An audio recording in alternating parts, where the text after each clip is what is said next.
तो स्टूडेंट अब देखते हैं यहाँ पर इम्पल्स के बारे में थोड़ा और जानकारी लेते हैं। देखिए इम्पल्स में यहाँ पर इसका इम्पल्स का अगर मैं ग्राफ बताऊँ तो इम्पल्स क्या होता है, देखो ये है आपका फोर्स और ये है आपका टाइम। ओके, ये आपका टाइम है। तो इम्पल्स क्या होता है, एक छोटे इंटरवल के लिए, छोटे टाइम इंटरवल के लिए, मान लेते हैं ये कहता हूँ मैं T1 टाइम है और ये हमारा T2 टाइम है। ये पूरा टाइम का लाइन होती है, टाइम की लाइन होती है। यहाँ पर एक T1 और ये T2 इस तरह से है। तो इम्पल्स क्या होता है कि इस छोटे से टाइम इंटरवल के लिए बहुत ही लार्ज फोर्स आ जाता है। इस तरह से देखिए फोर्स इतना मिल जाएगा हमको, ठीक है। एक छोटे टाइम इंटरवल के लिए बहुत ज़्यादा लार्ज फोर्स मिलता है, तो उसी को बोलते हैं इम्पल्स। तो इसका फॉर्मूला क्या है आपके पास, impulse equal to force into time. Impulse equal to force into time, sorry time एक स्केलर क्वांटिटी है, ठीक है। तो फोर्स इंटू टाइम। तो इम्पल्स भी यहाँ पर कैसी क्वांटिटी होती है, एक वेक्टर, क्योंकि एफ हमारे पास एक वेक्टर है ना। तो एफ एक वेक्टर है तो इम्पल्स भी एक वेक्टर होती है, इसको आई से नोट करते हैं। तो आई इक्वल टू आ गया हमारे पास फोर्स इंटू डी टी, है ना। तो ये आ गया इम्पल्स का फॉर्मूला। ओके, चलिए ये भी इसका ग्राफिकल रिप्रेजेंटेशन भी इम्पल्स का हो चुका है। ओके, चलिए इसको एक काम करते हैं, न्यूटन सेकंड लॉ से भी समझते हैं। न्यूटन सेकंड लॉ से भी समझते हैं, इसका एक नया फॉर्मूला निकालने की कोशिश करते हैं, ठीक है। देखिए न्यूटन सेकंड लॉ क्या होता है, force is equal to rate of change of momentum, है ना। वेक्टर में ही होता है सब कुछ। तो force equal to rate of change of momentum, ये हमने पढ़ा हुआ है कि जो मोमेंटम में जो चेंज आता है वो फोर्स के डायरेक्टली प्रोपोर्शनल होता है, लास्ट दिन पढ़ा था, है ना। यहाँ पर प्रोपोर्शनल होता है, हमने इक्वल टू लगा दिया, कांस्टेंट की वैल्यू 1 रख दी। अब क्या कर रहा हूँ मैं, इस टी को यहाँ भेज दे रहा हूँ और यहाँ पर लिख दिया मैंने डी। तो कुल मिला के मेरे पास क्या आ गया, D P equal to F D T, है ना। अब मुझे यहाँ पर पूरा अगर मोमेंटम चाहिए तो मैंने इसको इंटीग्रेट कर दिया, इसको दोनों तरफ इंटीग्रेट कर दिया। इस तरफ रख दिया मैंने T1, इस तरफ रख दिया मैंने T2, और यहाँ पर मोमेंटम में इस तरफ रख दिया मैंने P1 और इस तरफ रख दिया हमने P2। अब देखिए F हमारे पास एक कांस्टेंट क्वांटिटी है, F हमारे पास एक कांस्टेंट क्वांटिटी है, तो F को मैंने बाहर लिख लिया और अंदर बचा हमारे पास T1 टू T2 dt, ठीक है, T1 टू T2 dt। और यहाँ पर अब देखिए यहाँ पर 1 है, देखा जाए तो 1 का p के रेस्पेक्ट में अगर इंटीग्रेशन होगा तो p ही आ जाएगा, है ना। जैसे इंटीग्रेशन ऑफ dx होता है ना, तो इंटीग्रेशन से d कट जाता है, सिंपल x आता है। वैसे इंटीग्रेशन और d है तो d से इंटीग्रेशन कटा, सिंपल p बच गया, ऐसा भी समझ सकते हैं। तो p आ गया और इसकी लिमिट क्या लग गई यहाँ पर, P1 टू P2। इस चीज़ को तो चलो ऐसे ही रख देते हैं।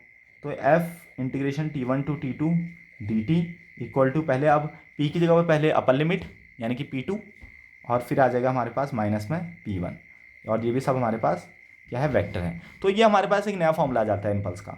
तो इम्पल्स को ऐसे भी कह सकते हैं, impulse equal to F T1 to T2 dt, ऐसे भी बोल सकते हैं, या impulse equal to P2 minus P1 भी बोल सकते हैं, ठीक है। तो इम्पल्स इक्वल टू ये भी बोल दो या इम्पल्स इक्वल टू ये भी बोल दो, एक ही बात है। यानी कि हम इम्पल्स को ये भी कह सकते हैं P2 माइनस P1। तो कुल मिला के क्या होता है, इम्पल्स होता है हमारा चेंज इन मोमेंटम। तो अब थोड़ा सा आप पीछे हम बैक फुट में जाते हैं, पीछे हम थोड़ी सी पीछे अपने कोर्स में जाते हैं। मैंने आपको बताया था न्यूटन सेकंड लॉ, और मैंने वहाँ पर बताया था चेंज इन मोमेंटम। जब हम बॉल को कैच करते हैं तो जैसी बॉल हमारे हाथ पे आता है तो उस टाइम बॉल का मोमेंटम अलग होता है, और हम जब उसको पीछे को खींचते हुए जाते हैं तो बॉल का मोमेंटम कुछ और हो जाता है ना, ताकि क्योंकि हम उसकी स्पीड को चेंज करते हैं। तो पहले मोमेंटम कुछ और बाद में मोमेंटम कुछ, और उन दोनों के मोमेंटम में जितना यहाँ पर डिफरेंस आया उसी को ही इम्पल्स बोलते हैं। यानी कि क्रिकेट की बॉल को कैच करते टाइम जो हमारे हाथ पे लगती है वो भी इम्पल्स के वजह से है, वो भी इम्पल्स के वजह से है।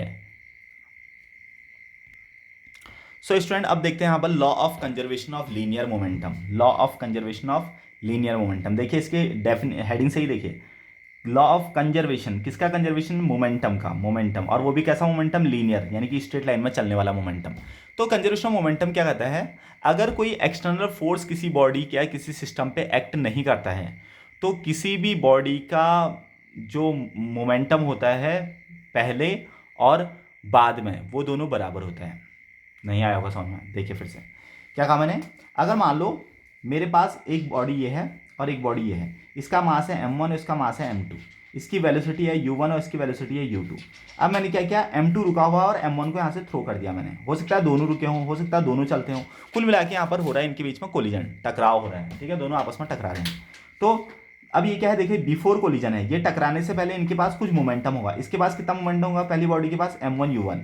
क्यों होगा m1 u1 मोमेंटम, क्योंकि मोमेंटम का फॉर्मूला ही होता है p equal to mv, momentum equal to mass into velocity. तो इस बॉडी के बाद जो मोमेंटम आया है वो आया है m1 u1, और इस बॉडी के बाद जो मोमेंटम हुआ है m2 u2। इस पूरे को अगर मैं एक सिस्टम मानूं तो ये दोनों का पहले का मोमेंटम हो गया m1 u1 plus m2 u2, जब ये टकराए भी थे उससे पहले, इस पूरे सिस्टम का जो मोमेंटम था वो था m1u1 प्लस m2u2। अब यहाँ पर क्या हुआ, यहाँ पर हो गया कोलिजन, यहाँ पर m1 और m2 आपस में टकरा गए, और जैसे ही टकराए, टकराने के बाद फिर से अलग अलग होंगे। तो m1 का मास तो वही रहा, m2 का मास भी वही रहा, लेकिन इनकी वेलोसिटी चेंज हुई, v1 और v2।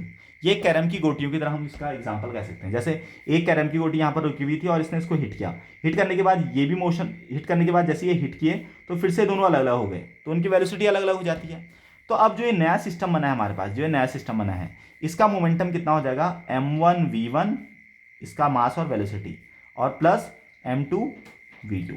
तो कंजर्वेशन ऑफ मोमेंटम क्या कहता है कि टकराने से पहले उनका जो मोमेंटम होता है वो टकराने के बाद के मोमेंटम के बराबर होता है।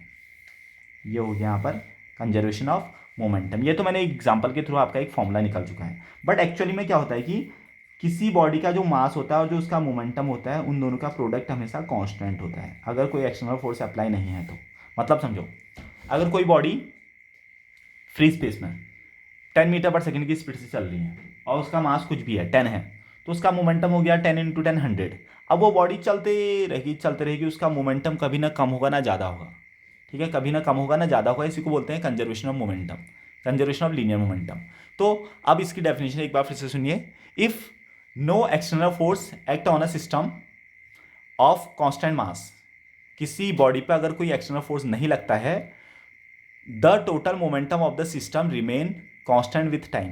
तो जो उसका मोमेंटम होता है टाइम के साथ साथ वो कांस्टेंट होता है, उसका मोमेंटम क्या होता है टाइम के साथ साथ कांस्टेंट होता है। तो इसी चीज़ को बोलते हैं conservation of momentum, conservation of momentum. जरा अब इसका एक दो एग्जांपल और देखते हैं, तब जाके आपको अच्छे से समझ में आएगा। जैसे एग्जांपल देखते हैं, जैसे एग्जांपल के लिए एक मान लो आपके पास एक बंदूक है, आपके पास एक बंदूक है, ठीक है। अब इस बंदूक में से इस बंदूक के पास एक गोली है ना।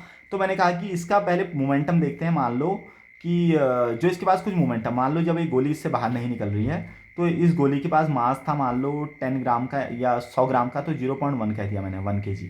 और इसके पास बंदूक के पास मास था 2 kg का, तो मैंने कहा कि इसका मोमेंटम इसको 10 से मल्टीप्लाई कर लेते हैं ताकि इसका मास निकल जाए, वेलोसिटी। इसकी वेलोसिटी पहले गोली की 0 थी, तो मास के साथ उसकी वेलोसिटी को मल्टीप्लाई किया यू को, तो आ गया 0। इसके बाद इसकी वेलोसिटी थी, इसकी वेलोसिटी, इसका मास को इसकी वेलोसिटी, ये बंदूक भी रुकी हुई है तो इसका मोमेंटम आ गया 0। दोनों का बिफोर कोलिजन अगर मैं देखता हूँ तो उसका मोमेंटम आ जाता है 0, है ना। यानी कि कुल मिला के बंदूक का मोमेंटम है 0 विथ गोली, विथ बुलेट। उसके बाद अब क्या हुआ, जैसे ये बुलेट चलाई हमने, बुलेट चलाई, यानी कि ये बंदूक को मैंने चलाया, तो गोली यहाँ पर से जा रही है, ये गोली यहाँ पर से जा रही है। अब ये गोली जा रही है तो इसका मास है 0.1, है ना, और इसकी वेलोसिटी मान लेते हैं 500 मीटर पर सेकेंड।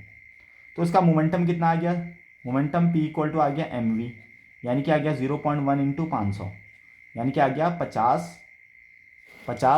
kg मीटर पर सेकेंड, है ना। यानी कि इतना इसका मोमेंटम आ गया 50। तो अब देखिए हो क्या रहा है, मैंने तो कहा था कि मोमेंटम बिफोर कोलिजन या momentum before collision equal to momentum after collision, यानी कि सिस्टम का मोमेंटम जितना होता है पहले टकराने के बाद या कोई और एक्सपेरिमेंट के बाद भी उतना ही मोमेंटम होता है।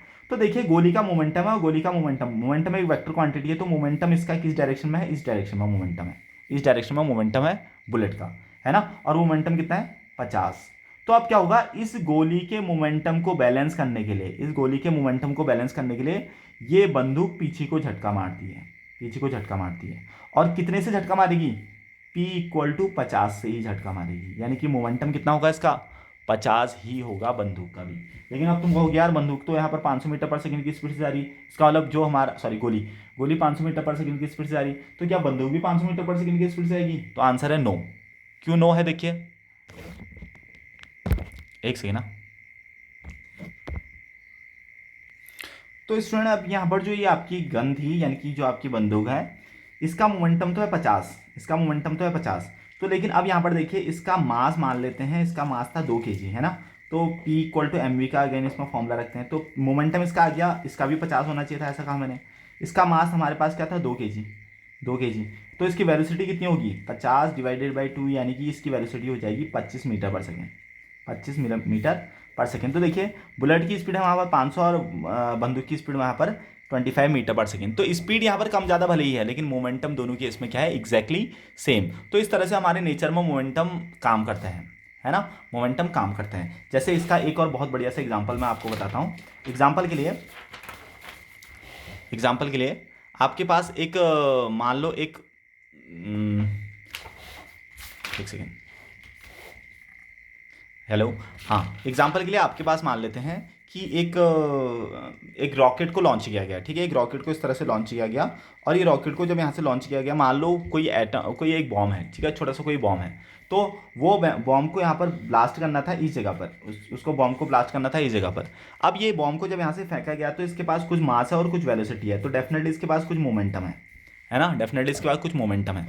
तो अब यहाँ पर क्या हुआ कि ये आधे रास्ते में ही इसको भेजना था यहाँ, लेकिन ये आधे रास्ते में ये ब्लास्ट हो चुका है ना, ये ब्लास्ट हो चुका है, इसके टुकड़े हो चुके हैं तीन चार टुकड़े हो चुके हैं। तो अगर इसका मोमेंटम हम मान लेते हैं कि इसका मोमेंटम है 100 स्टार्टिंग में, तो इसका एक टुकड़ा यहाँ को गया, एक टुकड़ा यहाँ को गया, एक टुकड़ा यहाँ को गया, एक टुकड़ा यहाँ को गया, एक टुकड़ा यहाँ को गया, इस तरह से 1 2 3 4 5 टुकड़े हो गए इसके छोटे छोटे, है ना। अब देखते हैं कि इन टुकड़ों के पास मोमेंटम कितना होगा। हो सकता है इसके बाद वेलोसिटी ज़्यादा हो सकता है इसके बाद कम हो सकता है इसके बाद बहुत ही कम हो, इसके बाद ज़्यादा हो, इसके बाद कम हो।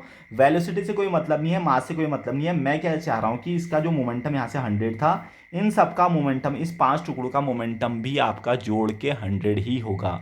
यही बोलता है कंजर्वेशन ऑफ मोमेंटम।